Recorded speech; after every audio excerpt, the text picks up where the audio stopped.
Bihar blog में आपका स्वागत है। मैं आज आपको वो दिखाने वाला हूँ जो आपने शायद नहीं देखा और सुना होगा। मेरे लिए तो नया था। नमस्कार दोस्तों, स्वागत है आपका जर्नी विद राकेश में। आज हम जहाँ पहुँचे हैं वहाँ ना जाते तो शायद बिहार को और अच्छे तरीके से न जान पाते। तो बिहार को कैसे देखते हैं, सभी की तरह मैं भी देश दुनिया और बहुत कुछ दिखा सकता था। ये मुझे दिखाना था और आप तक पहुँचाना था और आपका ध्यान इस ओर खींचना था। बिहार एक राज्य, दो गांव और दो किनारे,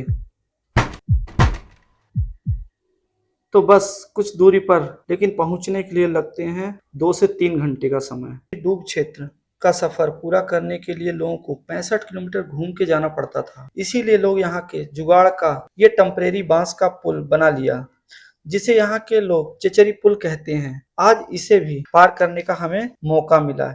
ये बांस का पुल, जिसे लोग आसान भाषा में चेचरी पुल कहते हैं। ये पुल यहाँ की जीवन रेखा है, लोग इसी से आते जाते हैं। ऐसे हमें 3 बांस के पुल पार करने पड़ते हैं, तब जाकर के हमारा 3 किलोमीटर का सफर पूरा होगा। यही सफर पहले हमें 65 किलोमीटर घूम के जाना पड़ता था। तो सोचिए कितना टाइम लगता है। 3 से 4 घंटे का वक्त हमारा जाता था। और ये पूरा जो आप क्षेत्र देख रहे हैं, ये पूरा डूब क्षेत्र है। ये हरा भरा खेत का मैदान बरसात में डूबा रहता है। जहां तक नजर जाती है बस पानी ही पानी नजर आता है। ऐसा लगता है जैसे हम समुद्र के किनारे आ गए हैं। तो दोस्तों, बताना ही भूल गया, ये पूरा बाढ़ बागमती नदी की उफान से होता है, जो नेपाल से निकलती है और नेपाल यहाँ से काफी पास पड़ता है। यहाँ की जीवन शैली बहुत ही अच्छी है, पूरी तरह से खेती पे निर्भर है। और देख सकते हैं कि लोग इस पगडंडियों पे बाइक से आ रहे हैं, जा रहे हैं। और ये मेड़ है, बहुत ही पतली सकरी सी मेड़ है। शायद शहर के लोग तो चला भी ना पाए इस पे बाइक, पर लोग फर्राटे से, और रोड की हालत तो आप देख ही सकते हैं कि हम लोग मेड़ पे सफर कर रहे हैं। लेकिन क्या खूबसूरत नजारे हैं, सरसों के ये खेत और दूसरी तरफ हरा भरा मैदान। कितना अच्छा है, कितना सुंदर है। ये हमारी कल्चर, हमारे गांव, इन सबको दिखाता है। ये घास फूस के घर ही इनका आशियाना है, क्योंकि बरसात में ये पूरा डूब क्षेत्र होता है, इसलिए पक्का मकान बना नहीं सकते हैं। यहाँ लोग बहुत ही कठिन जिंदगी जी रहे हैं, जो आप सोच नहीं सकते। क्या सुंदर सुंदर ये पीले पीले सरसों के खेत हैं। मैंने इतना खूबसूरत सरसों के पौधे यहीं पे देखे।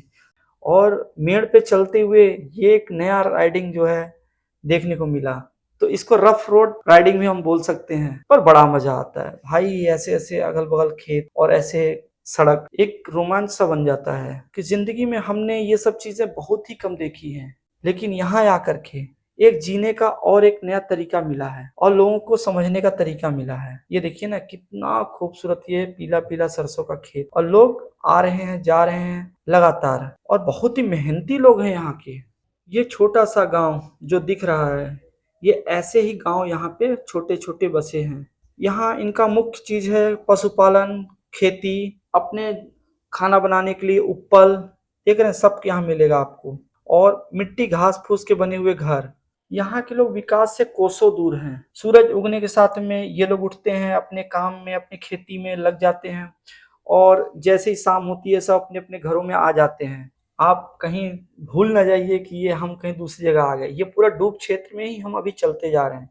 अभी हम दूसरे चचरी पे पहुंचने वाले हैं। दूसरे चचरी मतलब बांस के पुल पे पहुंचने वाले हैं। अब हम आ चुके हैं दूसरे चचरी बांस के पुल पे। इसे पार करेंगे। ये यहाँ की मुख्य नदी थी, जो अपना रास्ता बदलकर पीछे तरफ चली गई। जो बांस का पहला चचरी पुल था उस तरफ हो गई है।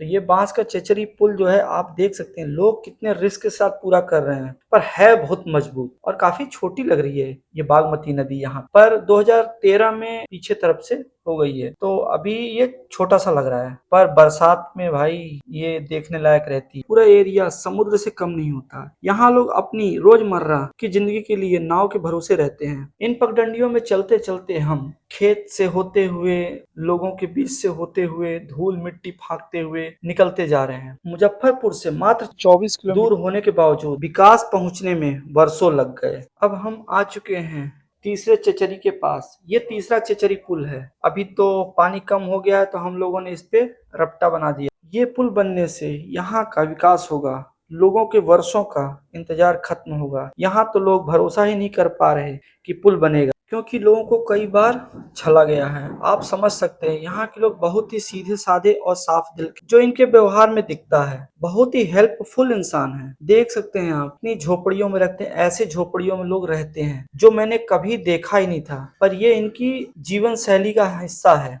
इन खूबसूरत दो क्षेत्रों में उम्मीद की एक रूप ले रहा है। आज हम इन पगडंडियों पे चलकर यहाँ की खूबसूरती को दिखाया और साथ में समझा कि बिहार क्षेत्रों की खूबसूरती और साथ में विकास। सफर के हम दूसरे किनारे पे आ चुके हैं, लेकिन दोनों किनारों पे हम लोगों के पीछे चलते चलते कितनी दूर निकल आए हैं कि हमें इन पंछियों के उड़ने और चहचहाने की आवाज भी कहीं दूर समझ में आती है। लेकिन क्या कहें इस प्रकृति का। नदी के दोनों किनारों को पार करने में यहाँ के लोगों को बहुत समय लगा, साथ में विकास और सरकार को भी पहुंचने में काफी समय लगा। तो दोस्तों, ये खूबसूरत सफर जो खेतों, पगडंडियों, बांस के पुल से होता हुआ मेरी जर्नी यहाँ तक पहुंची है, तो ये जर्नी जो है बिहार ब्लॉग के नाम से जानी जाएगी। तो वक्त सबको मिलता है जिंदगी बदलने के लिए, पर जिंदगी दोबारा नहीं मिलती वक्त को बदलने के लिए। ये जर्नी आपको कैसी लगी, आप हमें कमेंट करके बताइएगा। साथ में लाइक, शेयर और सब्सक्राइब करना बिल्कुल मत भूलिएगा। सब्सक्राइब करते हैं तो मुझे बहुत अच्छा लगता है। तो हम मिलते हैं आपको नेक्स्ट वीडियो में, तब तक के लिए धन्यवाद।